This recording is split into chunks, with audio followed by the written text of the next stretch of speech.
Welcome to the Oil and Gas Sales and Marketing Podcast, where every week your hosts Mark LaCour and Matt Bertram share proven strategies and real-world tactics to help you connect with customers and close more deals. Let's do this. Manage your oilfield operations from anywhere with Rigor, online or offline. Whether it's scheduling and dispatching jobs, tracking employee hours, managing equipment rentals, or inspections and maintenance, you can create, review, approve, and upload all types of field tickets and agreements securely from any device. Plus, you can generate invoices same day and run powerful operation management dashboards on your desktop or phone. No paper, no errors, no headaches. Learn more at rigor.us. Link is in the show notes. Hey, welcome back, everybody. And if you notice the last one or two episodes, I didn't actually read the Rigor advertisement because I pre-recorded it. And then one of our listeners reached out to me and said, hey, did you lose your sponsor? And I go, no. They go, well, we haven't heard their ad. So evidently my editors have forgotten to drop in the pre-recording, which we did for our editors to make it easier. So if you didn't hear the Rigor commercial, they're still our sponsor. We still love them. And I just have to fuss at our editors to make sure they drop it in at the beginning of this. Matt, we got another review. Look at this. They're starting to roll in. Yeah, this is from Keith Hanley from the United States. Got a 5-star. Got to listen if you're in sales. Mark and Matt bring a wealth of knowledge on selling and marketing in this old school industry. Tons of useful information, easy to listen to, and part of my weekly playlist. Great work, guys. Appreciate that, Keith. If you'd like a shout out in the show, just like Keith got one, leave us a review. If you like what we're doing, give us a 5-star. And if you don't like what we're doing, let us know what you'd like to change. And Matt, this is something that I think a lot of people have considered, and I've actually tried it myself and failed. But today we're going to talk about virtual assistants and best practices. I see online all these people that have built enormous businesses, and a part of their team is virtual assistants, VAs. And I've always wanted to bring a VA in. I did it actually back in 2011 or after the housing crash, and it failed. I know it failed because I didn't put the time in to train the virtual assistant. I just expected to hire them and they do the work. And so I've been a little bit gun shy, but this is like right into your sweet spot, your sphere of expertise. So I'm going to let you kind of lead the conversation. If somebody that's in sales or marketing is looking to hire virtual assistants, where should they start?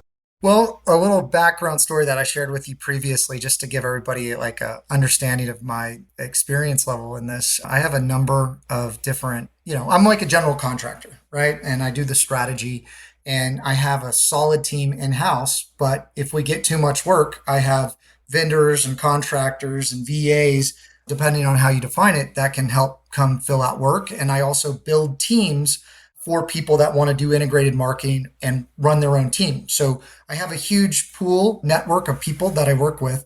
And I have had VAs for the last 7 years. You could call them different things. My first VA was out of Chile. They're in Chile now. They're still with me actually, but they were in Venezuela. And I had to pay them in Bitcoin. And this was back in like 2014, like US dollars in Bitcoin, because the currency continued to go wild. And there are certainly a lot of different challenges. And I've hired VAs from different parts of the world. And there's all pluses and minuses of those different things. So hopefully we can cover some of that. But to, I guess, get into it, you asked, how do you get started with a VA? So do you want to know where to find them? Do you want to know why you should hire one? Like kind of start with, what's the use case or where? I think the use case would make the most sense. So for me personally, by the way, audience, probably by the end of this episode, I'm going to end up hiring a VA. So this is just academia. This is not me and Matt talking. Whatever he educates us on, I'm going to put to practice and hire a VA. And so for me, Matt, I want somebody to take a lot of the administrative work that I do off my shoulders so I can do more higher level stuff. And that would be things like answering, I get the same 20 emails every day, answer the same 20 emails, maybe do some calendaring, maybe some expense reports, nothing extremely complicated, but stuff that's vital that eats up a lot of my time. So, and I would think a lot of our listeners probably, if you're a salesperson and you could hire a VA that does all your CRM key punching, how much more sales time would that give you? So let's start with kind of how do you decide if you need one and go from there? Okay, well, I can just give you examples of where I'm using VAs. And I know we were going to probably say this towards the end, but maybe I'll include this in kind of the different tiers, right? So once you define what your needs are, you need to come up with a standard operating procedure specifically of like what you want them to do You also need to think about like communication channels. I know since COVID, a lot more people are working remote and using CRMs, and that's certainly helpful. But like you said, a couple of things. You said some administrative tasks, you said sales follow up, maybe you said some bookkeeping. Think about each one of those things as different skill sets and also different pay rates. Okay. And certainly there could be a VA that is like a Swiss Army knife that can do everything. But I actually like VAs really, really specific for certain tasks. So to give you an example, I use a overseas person to do my bookkeeping. Okay. And I actually used a third party agency that vetted the person, like found the person, vetted the person, has worked with the person, and I can just in time use them just a certain set of hours to help with reconciling our books, right? Because that's all I need. It's bookkeeping. It's really clear. Got an incredible person.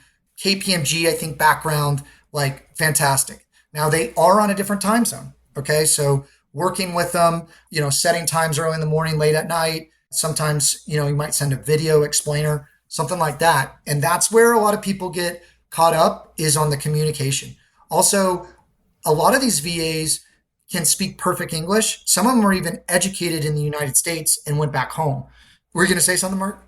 Yeah, I was going to back you up to the different time zones. That's something that's really important for the audience to understand. So my one failed attempt at using a VA, they were actually in the Philippines, and there's a difference in time zones, and you have to take account for that. And I would think, Matt, most of the VAs that you're probably going to pick up if you're in the US will probably be in a different time zone?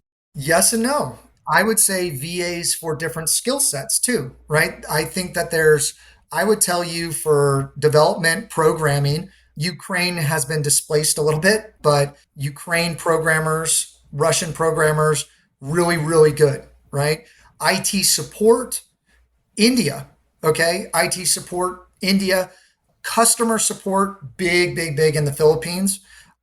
I've actually had the most success with integrating VAs with my team. Okay. So I understand the nuances of working with them, but my teams like locally here have had trouble with that because they want to communicate with them like right then on whatever it is. And so if you go to South America, if you go down, and I also have a Canadian that works for me and it's 20% discount.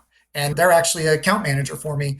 They were a podcast listener, and there's a client, and then he came on full time with me to, he liked everything we were doing, wanted to learn more. But I get a 20% roughly discount on paying him. So you can go up, you can go down. In South America, there's a lot of people that were educated in Miami, or if you're in Mexico, Texas, or New Mexico, California, and they've gone back home. And these are really well-educated people. And, I would say the world is also becoming somewhat flat. So the better the person is, the closer you're going to be competitive to what's going on here. That was actually a talk of mine I did for University of Houston. But so in the Philippines, there's job boards. There's, Online Jobs PH. You can go post your own jobs. There's microsites like from Monster Career Builder. You can go find people in specific areas and you would vet them like anyone here, and you can hire an administrative person for less. And it's all on you to make sure you ask the right questions and interview them. And certainly you want to make sure that they understand the English, because a lot of times people just want the job and their resumes are not correct and they'll say anything to get the job. And then also what I found that you got to really be careful of is you got to have accountability, because some of these people will get multiple jobs and they'll be billing like 5 people at the same time sort of thing. And then they're not responsive. And let's back up a little bit, because that's really important. So we've kind of defined the needs and we've kind of talked about different VAs for different job duties. But I never even considered that people would lie on their resume, which makes total sense. So how do you manage that risk? How do you make sure the person is who they really are, making sure they're not overworked, like literally tactically? What does Matt do to make sure he's getting what he's wanting to get from a VA? Yeah. So a couple things. And one last thing that I was thinking about is, because this is the marketing and sales podcast, from a sales standpoint, we've been building programs for companies on the social selling part, right? The nurture part of, setting it up where you're liking their profile, you're maybe making like a small comment, and then as soon as they direct message, you can push it. And there's third-party apps that you can plug in to do this. You want to make sure on the terms and conditions so you don't get your profile banned. A lot of people, I think, in sales are using all the automation. That's actually against LinkedIn. So really, like make sure you know what you're doing and why you're doing it and what the risks are, sort of thing, because you don't want to get a profile you built banned. But you can definitely do this as a company. There's a lot of opportunities to build programs to do social selling and nurturing and follow-ups and sending them your notes and entering that stuff in there. So I think that the use case for salespeople is massive, and it gives you that ability to be that superhuman. And automation does that too, gives you the ability to be that superhuman salesperson and give everybody the same experience, right? Okay, so how do you vet people? Funny enough, I was, like I said, at maybe like the first podcast we did, in oil and gas, I was an executive placement recruiter for 7 years, and I ended up selling my business in my 20s to an IT company that was moving in, wanted a footprint. Vetting candidates, there's a lot of different ways to do that. You cannot go off the resumes. They will copy and paste resumes. They will do anything to get the job, to get that hourly wage, because, they're like, whatever you think you're going to pay them, it's probably more than what they could make locally, typically. Now, like I said, the world is becoming flat, but you got to be cognizant of that. And how do you vet them? Like, so Odesk, it's called Upwork now. There's like Fiverr. There's other third-party sites that help manage some of that risk, because you get to see job history, you get to see ratings, you get to see what they worked on, you get to see how many hours. And then the higher they tier up, the more expensive they get, the better vetted they are. I like to ask questions in the initial screening where so I give them something, you want people to have attention to detail, okay? Especially data entry and stuff like that, you need attention to detail. So I'll put something in the job descriptions like respond back, but also put purple giraffe. I love it. In the subject line, right? And because a lot of these people know English, but they don't know English well enough. And so if you ask them to do a specific task, you can catch that. There's also tools, which I think some of these platforms are starting to incorporate. You can ask specific questions, like, that you want answers to know if they know the answer, not based on their resume, if you think they have the answer. And then you can also do video interviews. So if at all possible, I would always ask for a video or audio interview, because you can screen out a lot of people based on your first impression in the first 30 seconds. And yeah, it makes total it'll save sense. you so much time, right? So yeah, those are the few of the things. I mean, I would even say, as we move through the conversation, never commit to a big task out of the gate. Definitely do a very small task that you need to check. And I would tell you that you need to check every time. I'll give you a story. I had a fantastic person that I had worked with for 3-something years. Everything was always great. Everything was always perfect. They were part of my CRM. They were like a contractor for my team, whatever. Well, guess what that person did? They ended up hiring other people to work on that email. And I wasn't checking the work as well as I should have been. And when I started checking the work, I was like, this is not you. Like, this doesn't make sense. Like, these are mistakes. What's going on? And she came out with it and said, I actually ended up hiring 5 people. And like, you got to understand, like, you're looking at solving a problem for you, but I would also encourage you to put something in their perspective. And they look at Americans like, oh, they got a ton of money. It doesn't matter. And I would tell you, Philippines specifically, I had hired probably 4 or 5 guys to do some pretty basic stuff. And they stopped being available, right? When I was having them, they took a long time to message me back. I used a tool called Hubstaff that I could monitor when their activity was. And also there's the ability to take screenshots of what they were doing. And basically, when I was like, if there's smoke, there's fire. That's what I'll tell you. If there's smoke, there's fire. I would probably cut as soon as you get an inkling that something's wrong. I'm a little bit more, I don't know, forgiving or nostalgic. I don't know what the word is, but I want to give people the benefit of the doubt. And so I implemented that software, and it was able to catch a lot of stuff. And a lot of people that were in protest about it were the ones that were gone, right? And so adding a little bit of pressure to that. So again, there's like 3 tiers, right? It's like you can hire them on your own and you're at risk. And if you're a good hire, great. You can hire it the same way. again, speaks English. Again, I think South America, North America, great. I think the middle of the road, and if you're talking about hiring somebody, I would think that probably like Upwork would probably be the best. It's very specific to skill sets, and you got to work through the platform too. So there's a little bit of technology that you have to overcome in that. And then the last way is there's a lot of agencies, just-in-time staffing. I think we even have a host that works with a company that's all they do. And so, they usually mark it up 100 to 300%. But, if you're paying $10 an hour and they're good, you don't maybe care. $15 an hour, you don't care. There's little levers, right? And it all depends what you're trying to do and how you're trying to do it. I would just say don't hire somebody and think they know everything and can do everything, even if they list it. You really want to evaluate their skill sets. I like to have specific tasks, defined scope, defined responsibilities, defined check-in, defined reporting, defined how to do it, and have that all prepared before I give it to them. Because I think a lot of the times people fail with VAs is they get busy, right? And they don't provide that full feedback loop, even though the VA's there like, hey, what do you need? How do I do this? I have a question about this. I got stuck. I don't have access to this. There's two-factor authentication. I need an email like to get into this. And you just think that they're doing the work. And then, they've sent you 3 emails and, they couldn't do anything, right? And also some of these people too, depending on what you work out with them, will just start doing other work that they think you need. And you got to be careful of that too. And then you get into, well, that's not what I wanted you to do. So, with anybody that's working remote, I think a lot of these things can apply. There's just different nuances. When we do SEO, multinational SEO, I end up hiring a country manager, right? Because I don't know the dialects. Like even in the United States, coke, pop, roof, like different terms in different areas. You want to make sure that they're mirroring that. And, based on the level of trust, based on the level of access. But a lot of these platforms are starting to give you different seats, different tiers. They're working to help facilitate a lot of this and working from remote teams. So we've talked about defining what you needed. We've talked about determining what you need, whether you need one or many VAs. We talked about finding the talent and using platforms for that, which by the way, I'm going to take Matt's advice. I'm going to use Upwork and go find a VA for myself. So now we're in the process of talking about their skills, references. What else do you need to do, Matt? So let's say you found a VA, it passed your muster.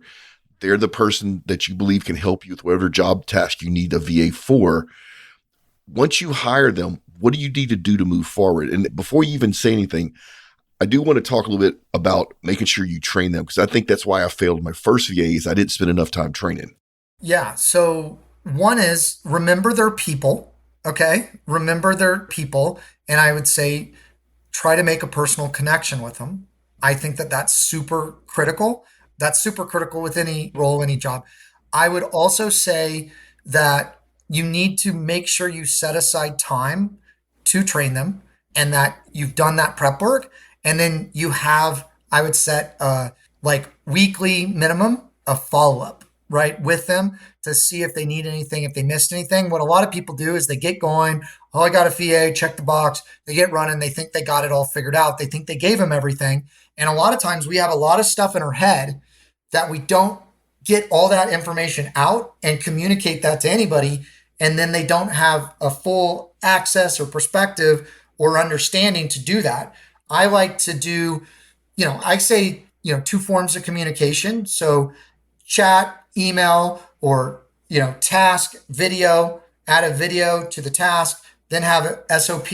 Like the more ways you can, depending on their level of understanding of English, the more critical you need to be of outlining it step by step. But videos really help. A lot of them use translation. Again, it's the better English they speak. And there's different places to look where they go to college. Like in India, I actually know different colleges where they train them on English and they have different experiences. Like you can get very, very granular on some of that stuff. I don't know if that answers your question, Mark. Sorry. No, we're going down the right road. So making sure you train them. I like the idea of shooting video because even if English is not your primary language, if you see the task on video, you can learn it much easier than trying to read it. And then if English is your primary language, having a video just reinforces what the text says. So before and after too. So show them, here's the inputs, here's the output. That actually works really, really well. Here's what I want you to do. Here's the expectation of that. And there's other marketing things like if you're doing content like mood boards, there's briefs, there's different things you can give, but it's across the board. You need to give whoever's working on it all the information, but a before and after video, and then description is great. So, yeah. Okay. So we found the person, we've hired them, we've trained them.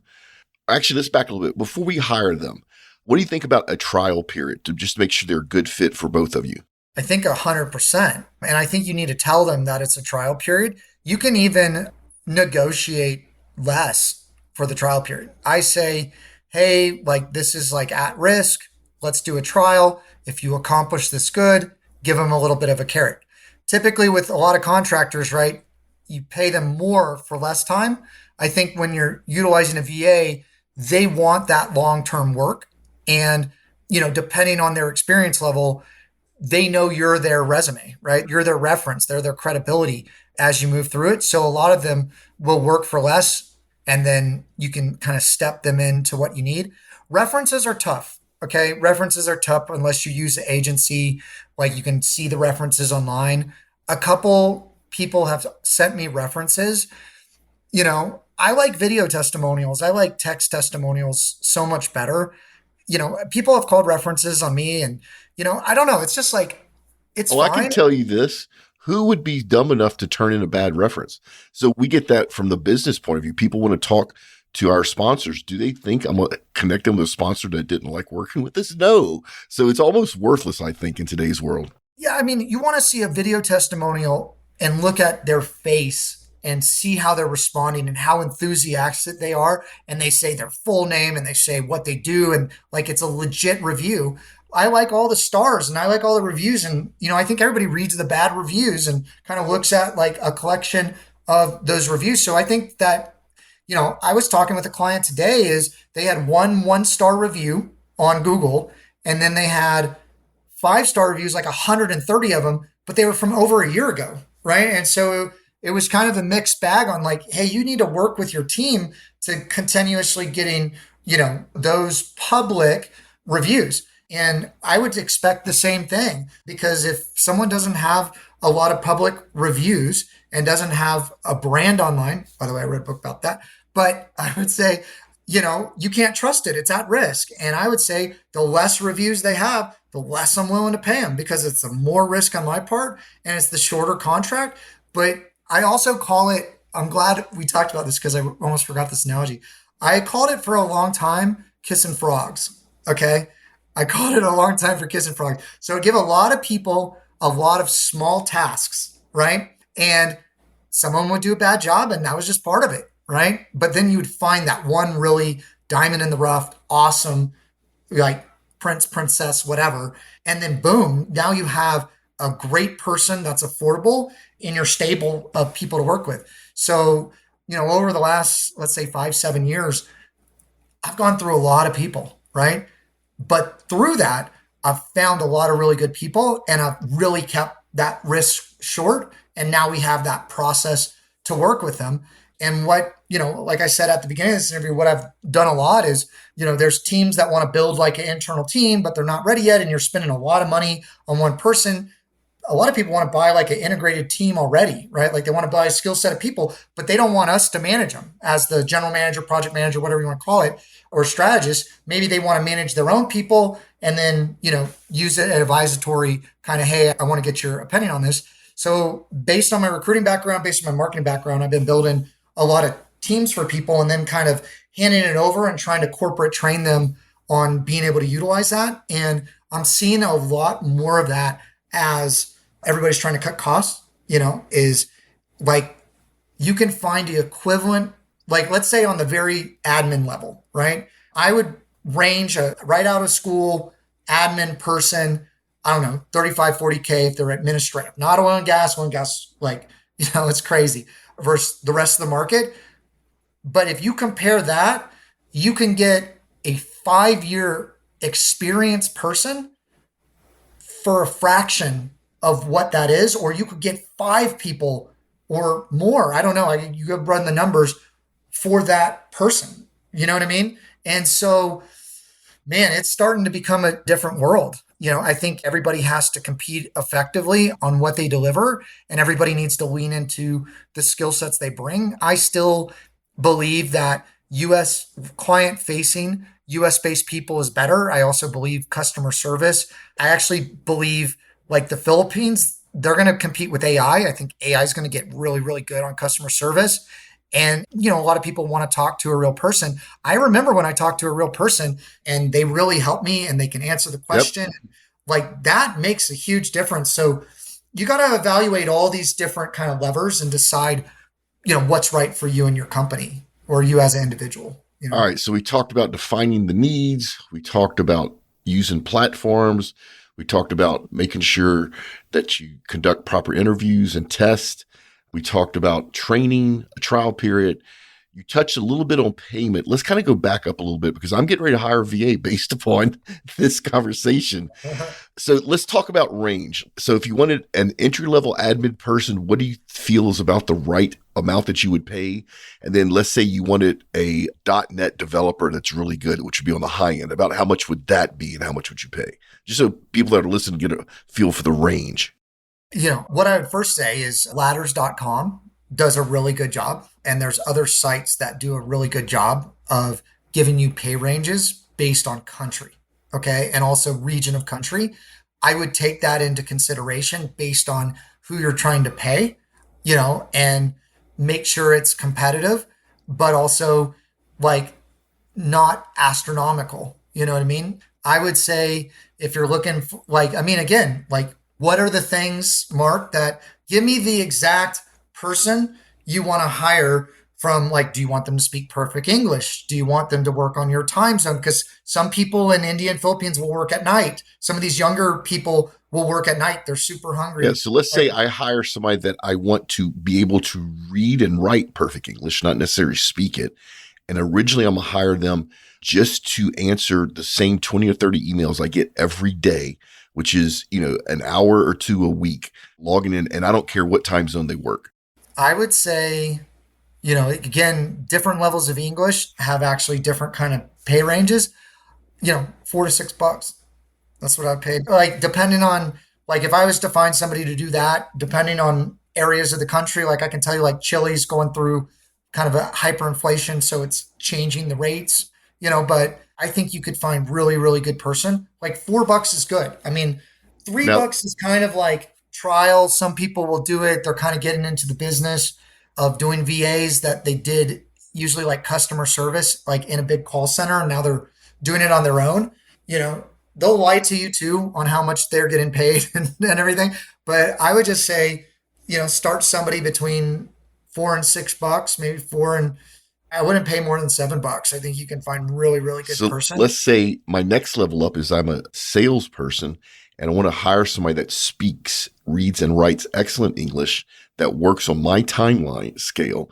And I want them to do all the key punching in my CRM and all my email outbound follow-up. So it's not coming from automations, it's coming from a real person. How much should I pay for something like that? Depends on their level of experience, right? Depends on their level of experience and also how good your SOPs are to be able to do that. Just gut instinct, I would pay like that 7 range as the bottom range to $11, $12.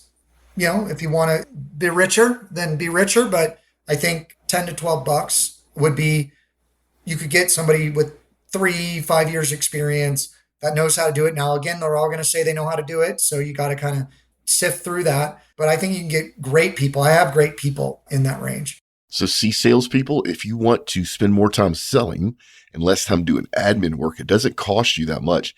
And at around $12 an hour for, say, 6 hours a week, all you'd have to do is close one extra sale a month, and you've more than covered that cost, and you've made your job easier. So one of the things I would even tell you that I've seen salespeople do, depending on how much of the book of business they're managing, and again, oil and gas is different, right? But a lot of people in oil and gas are selling widgets, like high volume widgets, or they get referrals. I've started to help people build questionnaires and like canned emails for when you get like a new client to come in to kind of run them through a different process versus nurture versus outreach or outbound. There's, again, different buckets. even these US-based call center services, you can pay per minute and no conversation on like a quick discovery call, asking a few questions, or even customer service at night. Like these services, a lot of doctors use these kind of services. I mean, $20 a month, like total to deal with a bunch of calls. Like even I get so many spam phone calls. I'm actually thinking about doing that now, which I haven't done that in a while, but run it to a call center service to pay per minute to just put it all and send it to me in email. You know what I mean? But because, to follow Google policies, you got to be available to answer the phone, even though they never answer and you can never get them. It's just kind of do as they say, not as they do.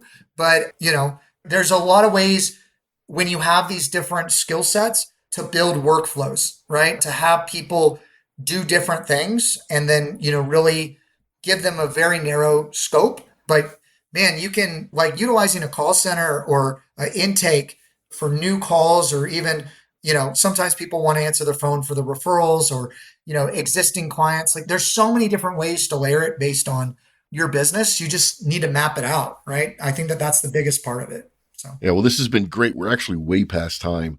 So hopefully, audience, this helps you not only figure out if you want to hire a virtual assistant, but the steps you need to go through to be successful at it. Product review. We actually have a portable Apple Watch charger that OGGN sent us. And unfortunately, Matt doesn't have an Apple Watch. So I am going to review this next week, and Paige Wilson's going to step in and do a guest review. She's going to review it as well. Yeah, so we'll see what's going on with that. By the way, if you're listening and you have a product you'd like Matt and I to review, something gadgety, something travel, something tech, send us 2 of them and we're happy to review it. Just know that we're going to tell the truth. If it's great, we're going to say it's great. If it sucks, we're going to say it sucks. In the show notes is all of Matt and I's social links if you want to connect with us on social, anywhere there. Our insiders group, we're still working on it. This is time for our LinkedIn failure tip of the week. And you and I did not talk about anything LinkedIn failure tip. I do have something that's noteworthy though, in that I opened up a post just recently, and when I went to type, I got a prompt from LinkedIn saying, hey, tell me what you want to talk about, and my AI will help you write your post, which means LinkedIn's jumped on the AI bandwagon. And Matt, it impressed the hell out of me. So I was just messing with it. I just was trying to confuse it on purpose. And so I started talking about hydrocarbon oils, which is, oil and gas. And I try to mix it up with essential oils, which is not oil and gas, which are organic oils people use for health and wellness type of stuff. And Matt, it knew the difference. And it wrote me an incredible post on how hydrocarbon oils are keeping the world running. And yet essential oils is old, ancient technologies that's being rediscovered that people that want to live a more happy and centered life. And like, how cool is it the AI was able to kick that out? And this is just in the beginning of that. Well, so these large language models and why they're throwing them out there for free is every response you're doing, you're helping train it and getting it smarter and smarter. And I'm telling you that every aspect of every business is going to be transformed by this. You can see charts on different industries that are affected more. Even call recordings, they can summarize the notes, right? And like I was typing an email in Google and someone responded back to me, and the first part of the email, they answered the question, it disappeared. And I was like, whoa, it read my email, it understood, and it said that is not relevant anymore to this thing. And it just deleted it, which, plus minus, that could be good or bad. But I was like, where did the paragraph of my email go? It just disappeared. So, I mean, this is going to be transformative in every industry, and I'm super excited about it. And I would encourage everybody to try to learn as much as they can about it. And don't just use the buzzword. It's real. It's a real thing. Yeah, I suspect Mac and I will be doing an episode somewhere in the future about large language models and AI and sales and marketing, because it's going to play a huge role there. All right, let's get out of here. So remember, folks, make a difference and not a sale. Check us out next week for another enriching and cheeky episode of Oil and Gas Sales and Marketing Podcast, a production of the Oil and Gas Global Network. Learn more at OGGN.com.